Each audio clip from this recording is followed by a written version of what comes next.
Messieurs, dames, bonjour. Bienvenue sur Ta mère la butte. Deuxième épisode de la troisième saison de la chaîne. Aujourd'hui, on va voir les premiers semis de la saison et la mise en place, la préparation un petit peu des planches de culture.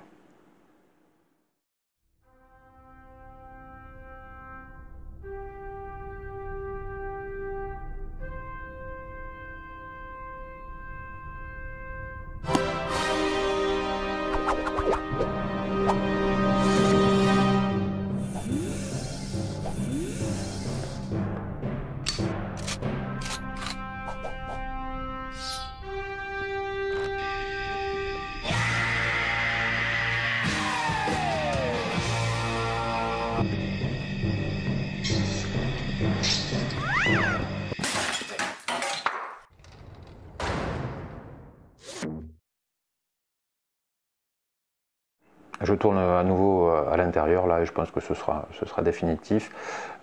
C'est clairement plus pratique au niveau des bruits de voiture et tout ça, je suis plus à l'aise. Puis ça me permet d'intégrer le travail routine. Ouais, j'aime autant le Terrego moi. Ouais, si tu veux. Ouais.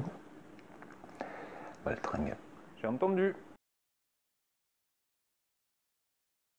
J'ai fini de préparer le terreau maison que j'évoquais dans la dernière vidéo, donc avec un tiers de terre du jardin, un tiers de sable et un tiers de compost.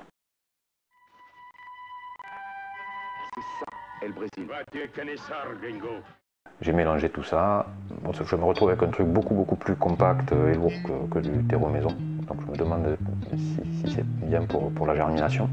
Et en quantité, bon, ça c'était assez prévisible. J'ai pu remplir 27 pots de 9 cm sur 9, soit un peu moins que ce que j'ai pu remplir avec un sac de 20 litres de terreau maison. Comme ce terreau maison il est rempli naturellement de graines, j'ai fait une espèce de faux semis, c'est-à-dire que j'ai arrosé les pots, je les ai laissés à la lumière pour qu'il y ait les graines qui germent naturellement. Et ensuite j'ai nettoyé ça avant de faire le semis proprement dit, mais je les ai laissés qu'une semaine et ça c'est parce que j'avais pas trop le temps et donc ça c'est clairement trop court. Les semis à proprement parler, je les ai fait, les premiers semis, je les ai fait à partir de début février. Donc j'ai planté courgettes, aubergines, poivrons, tomates et tomates cerises. Je les ai plantés donc plus tôt que les années précédentes parce que je veux anticiper leur mise en place. Je prévois de le faire à la mi-avril au lieu de le faire auparavant. Les autres années, je le faisais à la mi-mai pour les seins de glace, quoi, après les potentielles dernières gelées tardives. Dans mon coin, il n'y en a pas trop de gelées tardives, donc je vais tenter comme ça. Les courgettes et les tomates cerises, c'est des graines que j'avais récupérées les années précédentes. Par contre, toutes les autres variétés, c'est des graines que j'ai achetées cette année chez Semaille. Et j'ai été assez déçu de la quantité de graines par sachet. C'est vraiment très peu, hein, c'est 10-12 graines, quelque chose comme ça. Quand c'est des toutes petites graines, il ne faut pas se rater, il ne faut pas en faire tomber, il ne faut pas en laisser au fond du sachet. Et il y a intérêt à ce qu'elles germent, qu'il y ait un bon taux de germination. J'avais trouvé déjà qu'il n'y avait pas énormément de graines dans les sachets chez Cocopédie par rapport au prix. Là encore plus chez Semaille, donc j'ai une impression un peu mitigée. J'ai planté tout ça à moitié dans le terreau du commerce et à moitié dans le terreau maison pour comparer les deux. Et j'ai planté ça dans des grands pots donc de 9 cm sur 9 parce que je me disais que comme je prévois de les planter plus tôt, si jamais au moment où je veux les planter il fait encore des gelées ou des choses comme ça, je pourrais les garder un peu plus longtemps. J'ai des doutes maintenant sur ça. J'ai vu une vidéo récemment là, du Jardin des Merveilles de Rémi qui expliquait, lui parlait de rempotage et il expliquait qu'il ne fallait pas rempoter dans des pots trop grands parce que les racines ont tendance à aller directement vers les bords du pot et le terreau au milieu n'est pas exploité. Donc je ne sais pas trop. Et pour ce qui est du faux semis, malgré le fait que j'ai laissé pousser une semaine et nettoyer tout ça avant de planter, dès le lendemain il y avait à nouveau de nouvelles pousses. Donc bon, c'est pas une science exacte. À l'extérieur, les 3 planches d'engrais vert que j'avais coupées, là je les ai laissées commencer à se décomposer pendant une quinzaine de jours. Ensuite, comme j'ai pas encore de matière, de foin ou de tonte, je me sers de bâche et je vais laisser ça tel quel jusqu'à la mi-avril, donc 2 mois et demi, quoi.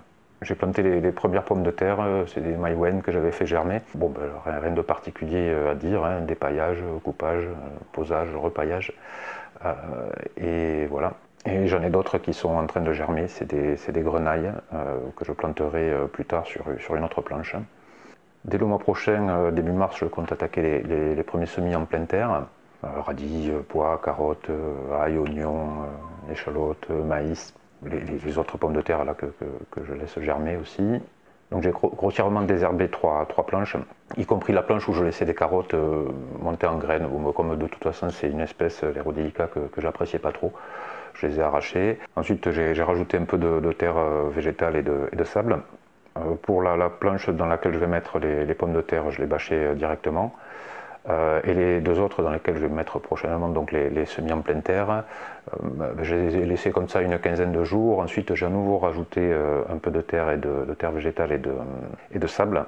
J'ai mis le broyat que j'avais récupéré de la haie, que j'avais laissé se décomposer, et ensuite j'ai arrosé avec un mélange avec de l'urine pour apporter un peu d'azote comme j'apporte de la matière carbonée. J'ai eu l'idée de génie de bâcher tout ça par grand vent. Donc ça a été un peu sportif.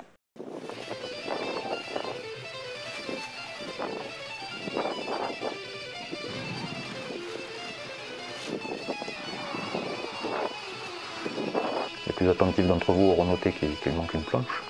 3 planches d'engrais vert, 2 de pommes de terre, 2 pour les semis en pleine terre, ça fait 7 sur 8. C'est très bien. Comptez bon. La 8e planche, je la laisse simplement aux adventices. Via les commentaires sous les vidéos, souvent je tombe sur des personnes qui ont des chaînes aussi et qui n'ont pas beaucoup d'abonnés, ce qui est un peu dommage. Dernièrement, je suis tombé sur Enculture Simone, très sympa. Enfin bon, c'est un gars barbu qui aime le jardinage, qui aime faire des vidéos, qui joue de la guitare. Donc ça fait pas mal de points communs, mais enfin, il sait de quoi il parle, il a pas mal de choses. En tout cas, il a plus de barbe et de légumes que moi. Il y a aussi, je l'ai déjà évoqué à plusieurs reprises, mais il y a le Jardin Stellaire. Là, cette fois-ci, il a fait un trailer pour sa prochaine saison. C'est un peu entre Spielberg et Marvel, même si à mon goût, ça manque un peu de pyrotechnie au niveau de la brouette finale. Mais bon. Et il y a un tout nouvel abonné aussi qui mérite peut-être un petit peu de visibilité. C'est Olivier, donc sa chaîne s'appelle Le Potager d'Olivier. Il vient juste de s'abonner. On mérite pas! On mérite pas! On est tout petit! On est à chier! Le bilan de tout ça, c'est qu'il faut vraiment anticiper surtout sur la commande des graines, sur les faux semis, sur la préparation du terrain. Donc ça demande de s'organiser, de prévoir les choses sur plusieurs mois, voire plusieurs années. Et je suis loin d'être au top encore pour ça. Le terreau maison, c'est bien mignon, mais il y a tellement de trucs qui poussent dedans que c'est pas évident de reconnaître qui est qui.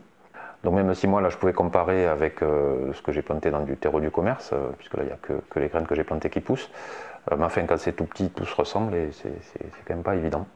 Et il faut aussi que je note les temps de germination moyenne des différentes variétés, parce que dès que ça met plus d'une semaine à germer, je suis en panique, alors qu'il y a des choses qui sont plus ou moins longues. Là dans l'ordre, c'est les courgettes qui ont germé en premier, ensuite les tomates cerises, ensuite les tomates, et là maintenant commencent à venir les aubergines et les poivrons au bout de plus de 2 semaines, quoi.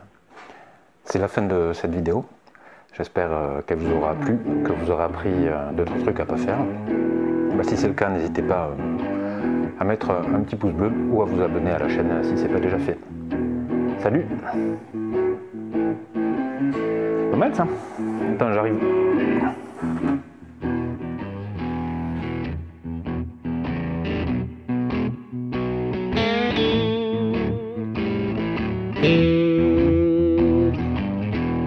Thank you.